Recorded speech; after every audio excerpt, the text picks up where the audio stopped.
मध्य प्रदेश में राहुल गांधी की भारत जोड़ो यात्रा के बीच बीजेपी ने कमलनाथ के करीबी और मीडिया विभाग के उपाध्यक्ष नरेंद्र सलूजा बीजेपी में शामिल हो गए हैं। मुख्यमंत्री शिवराज सिंह चौहान ने नरेंद्र सलूजा को बीजेपी की सदस्यता दिलाई है।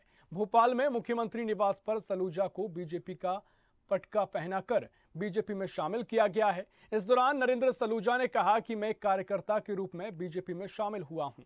बीजेपी जो जिम्मेदारी देगी उसे जी जान से निभाऊंगा। सदस्यता लेने के बाद नरेंद्र सलूजा बीजेपी कार्यालय पहुंचे और मामले को लेकर कांग्रेस ने सलूजा का निष्कासन पत्र भी जारी कर दिया है, जो कि 13 नवंबर को ही जारी हो चुका था।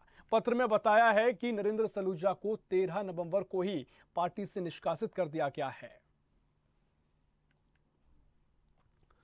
तो बता दें कि प्रदेश में एक तरफ कांग्रेस भारत जोड़ो यात्रा निकाल रही है, वहीं कांग्रेस के प्रवक्ता और मीडिया समन्वयक नरेंद्र सलूजा बीजेपी में शामिल हो गए हैं और सीएम शिवराज सिंह चौहान की मौजूदगी में सलूजा ने बीजेपी की सदस्यता ली है और साथ ही बीजेपी में शामिल होने के बाद कांग्रेस पर आरोपों की झड़ी लगा दी है।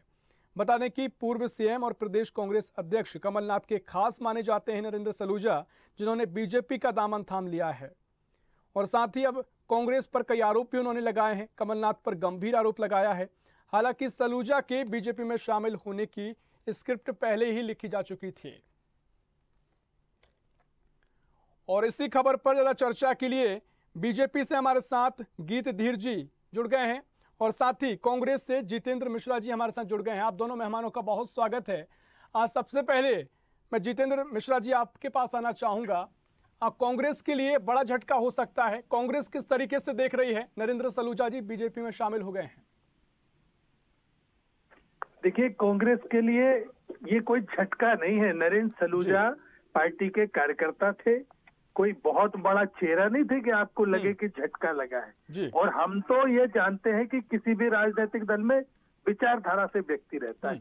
अगर विचारधारा का सम्मान नहीं कर पाएगा तो उसका उस राजनीतिक दल में रहना मुझे लगता है मुश्किल हो जाएगा। नरेंद्र सलूजा जी पहले भी ऐसा गलती कर चुके हैं। विचारधारा के साथ खड़े नहीं रहे तो पार्टी में रहने का कोई औचित्य नहीं। हमने इन्हें बाहर किया था, हमने इन्हें जिम्मेदारियों से मुक्त किया था। इसके बाद इनके अनुरोध पर पुनः जिम्मेदारियां दी गई। इसके बाद भी देखा गया कि पार्टी में नेता के प्रति निष्ठा, विचारधारा के प्रति समर्पण नहीं है, तो सारी जिम्मेदारियां वापस ले ली और आपने देखा इन्हें पार्टी ने पद मुक्त कर दिया था। 10 दिन पहले सारे समाचार पत्रों में आ चुका है। इसलिए अब हमें इससे कोई लेना देना नहीं कि सलूजा कहाँ जाते हैं और कहाँ रहते हैं। बिल्कुल जितेंद्र जी, इससे पहले हम चर्चा कर रहे थे तो कहा जा रहा था, कांग्रेस की ओर से कहा गया था कि पता नहीं क्या मन में उनके था कि उन्होंने बीजेपी ज्वाइन कर ली। इससे पहले चर्चा नहीं हुई, लेकिन जो कि सामने आया है कि स्क्रिप्ट पहले ही लिखी जा चुकी थी। 13 नवंबर को ही उनको निष्कासित किया गया था। तो ये इस तरह की बातें सर आप सामने आना क्या कुछ संकेत दे रहा है जितेंद्र जी? देखिए, बिल्कुल आपने खुद बताया कि इससे पहले ही लिखी जा चुकी थी, मतलब कांग्रेस की विचारधारा से हट चुके थे। ये भारतीय जनता पार्टी के संपर्क में थे, जैसा कि आपने भी बताया कि इसकी पहले लिखी जा चुकी थी जी। तो फिर कांग्रेस में रखने का, कांग्रेस में रहने का कोई मतलब नहीं था। कांग्रेस ने जो कदम उठाया वो समाचार पत्रों के सामने आ गया था बहुत दिन पहले ही। भारतीय जनता पार्टी की उनकी अंडरस्टैंडिंग बन गई थी। अब भारतीय जनता पार्टी में जाकर के काम करें और भारतीय जनता पार्टी कितना सम्मान देती है वक्त बताए। बिल्कुल, बीजेपी से हमारे साथ गीत धीर जी भी जुड़े हुए हैं। गीत धीर जी, जिस तरीके से बीजेपी पहले से कहती आ रही है कि जिस तरीके से मध्य प्रदेश में भारत जोड़ो यात्रा शुरू हुई है, अब कांग्रेस छोड़ो यात्रा भी शुरू होगी, तो कहीं ना कहीं कांग्रेस को ये झटका बीजेपी किस तरीके से देख रही है? क्या बीजेपी जिस तरीके से कहती आ रही थी आगे और भी झटके लग सकते हैं? देखिए, निश्चित रूप से खंड खंड होती हुई पार्टी है कांग्रेस पार्टी, और बीजेपी जो है वो राष्ट्रवादी विचारों को लेकर कार्य करती है, राष्ट्रीयता के नाते जो है कार्य करती है। और जो भी व्यक्ति राष्ट्र के हित में कार्य करना चाहता है वो भारतीय जनता पार्टी को स्वीकार करता है। निश्चित रूप से सलूजा जी ने भी यही किया है। उन्होंने भारतीय जनता पार्टी की सदस्यता ग्रहण करी है और देखिए, उन्होंने पहले भी अपनी स्वेच्छा से जो है, जैसे अभी मेरे बड़े भाई जितेंद्र जी भी बोल रहे थे, स्वेच्छा से उन्होंने पहले इस्तीफा दिया था। कांग्रेस ने तो उन्हें बहुत बाद में दायित्व मुक्त किया, नहीं किया, ये तो सब खेल जब खुलेगा। खैर, खुले ना खुले, कांग्रेस में कोई जो है राष्ट्रवादी व्यक्ति बचेगा ही नहीं, ये वाली बात है। और जो भी राष्ट्रवादी व्यक्ति आज भी गिने चुने जो होंगे वो भी निश्चित रूप से धीरे धीरे कांग्रेस को छोड़ेंगे। जहां तक के बात झटके की है, कांग्रेस के लिए चिंताजनक बात है। और जहां तक के बात है नरेंद्र सलूजा जी का, उनका पार्टी में हमारे यशस्वी संवेदनशील मुख्यमंत्री जी ने स्वागत किया है। उनकी सदस्यता माननीय मुख्यमंत्री निवास में ग्रहण करवाई गई है। उसके साथ में हमारे प्रदेश अध्यक्ष वी.डी. शर्मा जी जो थे, माननीय सांसद भी हैं, वो उनके मार्गदर्शन में उन्होंने भारतीय जनता पार्टी के कार्यालय में प्रवेश किया। तो देखिए, निश्चित रूप से सलूजा जी जो है एक राष्ट्रवादी आदमी है, एक राष्ट्रवादी व्यक्ति है, एक राष्ट्रवादी कार्यकर्ता है। और देखिए, अभी मालवा प्रांत से वो आते हैं। मालवा प्रांत में कुछ दिन पहले ही कांग्रेस के जो प्रदेश अध्यक्ष हैं कमलनाथ जी और मध्य प्रदेश के पूर्व मुख्यमंत्री जी भी जब गए थे वहां पे कार्यक्रम में खालसा कॉलेज में, तो मैं स्वयं पंजाबी समाज से आता हूं, तो वहां पर उनको आईना दिखाने का काम किया गया था। तो निश्चित रूप से सलूजा जी भी पंजाबी समाज से आते हैं। निश्चित रूप से उनको भी मन में पीड़ा रही होगी कि माफी मांगनी चाहिए समाज के सामने आके, लेकिन कमलनाथ जी का आचरण जो था वो ऐसा नहीं था। और ये कांग्रेस पार्टी की मानसिकता है।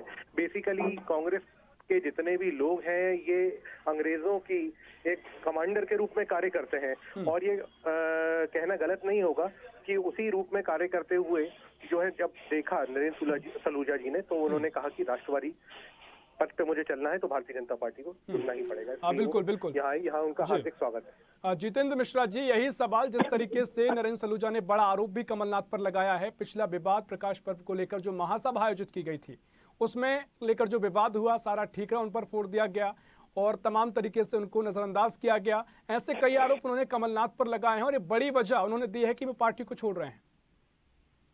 देखिए, गीत धीर जी मेरे छोटे भाई हैं, विचारधाराएं अलग हो सकती हैं, लेकिन मैं उनका सम्मान करता हूं। और भारतीय जनता पार्टी की जो प्रवक्ता गण है उनमें गीत धीर जी का सम्मान है, एक चीज। दूसरी चीज, मुझे आपत्ति है कि विचारधारा, देशभक्ति की विचारधारा, राष्ट्रवादी विचारधारा की बात कर रहे हैं गीत जी। मुझे बड़ा आश्चर्य होता है कि भारतीय जनता पार्टी राष्ट्रवादी विचारधारा कब से हो गई। जो व्यक्ति जिन्ना की मजार पे जाके घुटने के बल बैठ जाए वो अपने आप को राष्ट्रवादी विचारधारा कहता है। जो पार्टी आतंकवादियों को उनके देश हवाई जहाज में छोड़ने जाए वो अपने आप को राष्ट्रभक्त कहती है और राष्ट्रवादी विचारधारा कहती है। अरे ये तो हमसे पूछिए राष्ट्रवादी क्या होता है। हमने सीने पे गोली खाई है, हमने कुर्बानियां दी है इस देश के लिए, हमने माफी नहीं मांगी है, हमने बलिदान किया है। ऐसे एक नहीं 1 लाख उदाहरण इस देश में मिल जाएंगे। हम भी तो बिल्कुल जितेंद्र जी, आरोप तो तमाम कांग्रेस पहले भी बीजेपी लगाती रही है, लेकिन जिस तरीके से नरेंद्र सलूजा ने कई आरोप कांग्रेस पर लगाए हैं, जो आरोपों के चलते कांग्रेस छोड़ी है, उससे लेकर सर कांग्रेस क्या सोच रही है? देखिए नरेंद्र सलूजा का मैटर खत्म हो चुका है। हमने एक बार उन्हें बाहर किया था, उन्होंने अनुरोध किया कि हमसे गलती दोबारा नहीं होगी, हमने फिर उन्हें जिम्मेदारियां दी।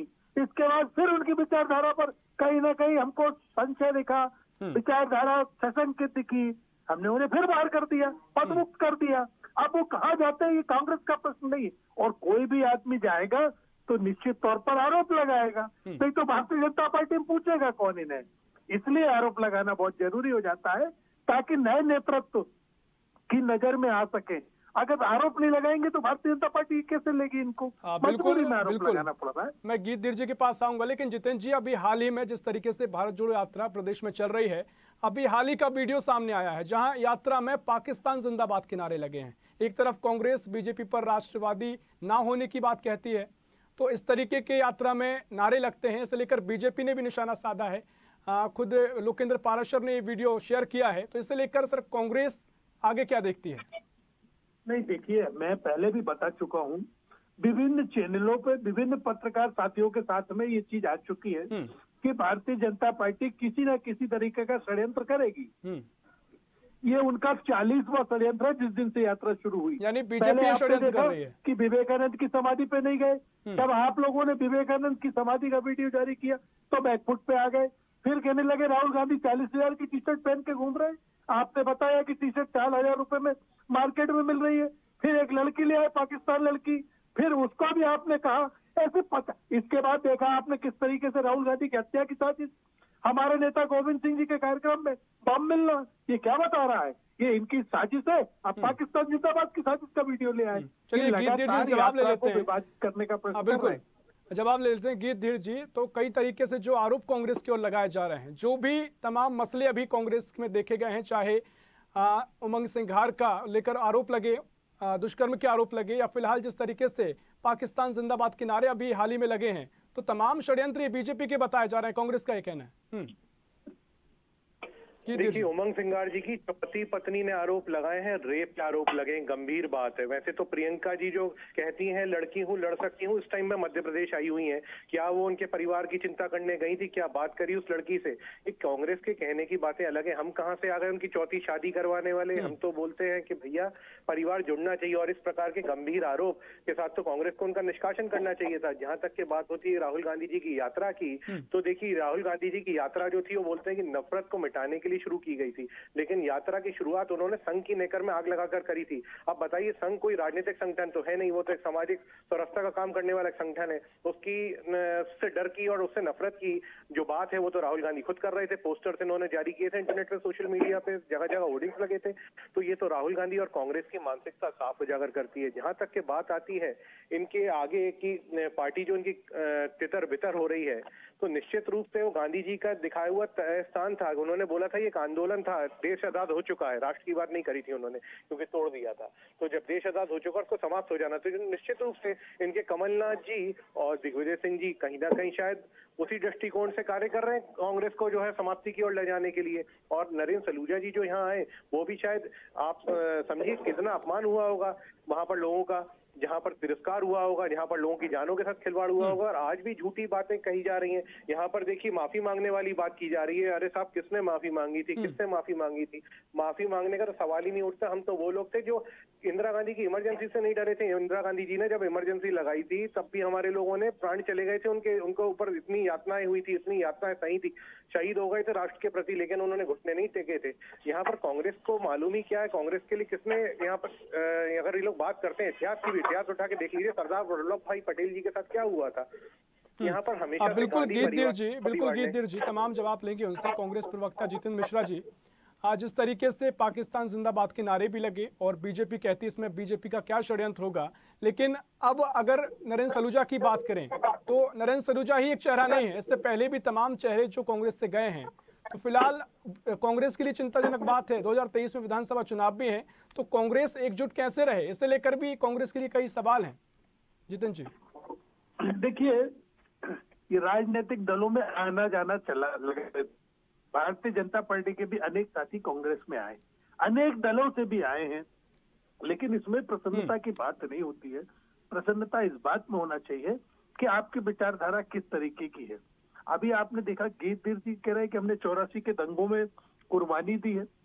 अरे आपके लिए मैं शुभकामनाएं देता हूं, मैं आपकी प्रशंसा करता हूं, लेकिन जरा भी आपने आरएसएस का जिक्र किया, आरएसएस में कहा कुर्बानी दी वो बता दीजिए।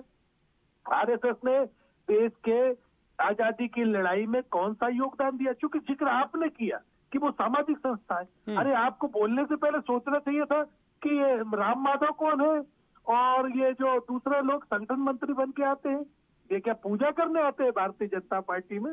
देखिए आरएसएस एक ऐसा मुखौटे के रूप में इस्तेमाल करती है भारतीय जनता पार्टी को। और देखिए जब ये जनसंघ बनाते हैं, कुछ दिनों में एक्सपोज हो जाते हैं, तो उसको बंद करके जनता पार्टी के रूप में आ जाते हैं। जनता पार्टी जब एक्सपोज हो जाती है तो भारतीय जनता पार्टी के रूप में काम करने लगते हैं। असल में ये वोटों की राजनीति करते हैं। ये अपने आप को हिंदूवादी संगठन कहते हैं और मुस्लिम लीग में मंत्री बन जाते हैं। ये अपने आप को देशभक्त कहते हैं और अलगाववादियों के साथ कश्मीर में 2 झंडों के नीचे सरकार चलाते हैं। तो इनकी नीति है नहीं, इनका सिर्फ एक ही काम है कि किसी तरीके से नफरत फैलाओ देश में, जिससे देश को तोड़ा जा सके। और आज जो राहुल गांधी की रैली और जो यात्रा निकल रही है वो इनके खिलाफ निकल रही है। उसका यही काम है कि इन लोगों को एक्सपोज किया जा सके। आज ये बताइए, राहुल जी की यात्रा में अगर महंगाई पर सवाल उठ रहा है, जवाब तो देना चाहिए। भ्रष्टाचार पर सवाल उठ रहा है, जवाब तो देना चाहिए। आज मध्य प्रदेश में एक चपरासी, बिल्कुल जितेंद्र जी, एक आखिरी प्रतिक्रिया मैं उस सवाल पे ही लाऊंगा। जिस तरीके से भारत जोड़ो यात्रा में पाकिस्तान जिंदाबाद के नारे लगे, उसको लेकर आपने भी प्रतिक्रिया दी, लेकिन षड्यंत्र आप बीजेपी का बता रहे हैं। लेकिन कांग्रेस के लिए गंभीर मसला हो सकता है, क्योंकि जी भारतीय जनता पार्टी अपने लोगों को भेजती है ताकि यात्रा में कुछ इस तरीके के काम हो सके जिनको लेके कांग्रेस को बदनाम किया जा सके। चलिए, बहुत शुक्रिया आप दोनों मेहमानों का जुड़ने के लिए और इस तमाम चर्चा में शामिल होने के लिए। तो बता दें कि कांग्रेस से नरेंद्र सलूजा बीजेपी में शामिल हो गए हैं, उससे लेकर अब आरोप प्रत्यारोप का दौर भी शुरू हो गया है और बीजेपी में पहुंचते ही नरेंद्र सलूजा ने कई आरोपों की झड़ी लगा दी है। और ऐसे में अब देखना होगा किस तरीके से कांग्रेस आगे एकजुट रहती है, क्योंकि बीजेपी ने जिस तरीके से पहले कहा था कि कांग्रेस कि भारत जोड़ो यात्रा के साथ ही कांग्रेस के झटके भी अब लगने शुरू होंगे और ऐसा ही दिखाई दे रहा है। भारत जोड़ो की यात्रा के दौरान ही मध्य प्रदेश में तीसरा दिन आज भारत जोड़ो यात्रा को लेकर है और कांग्रेस के नरेंद्र सलूजा बीजेपी में शामिल हो गए हैं।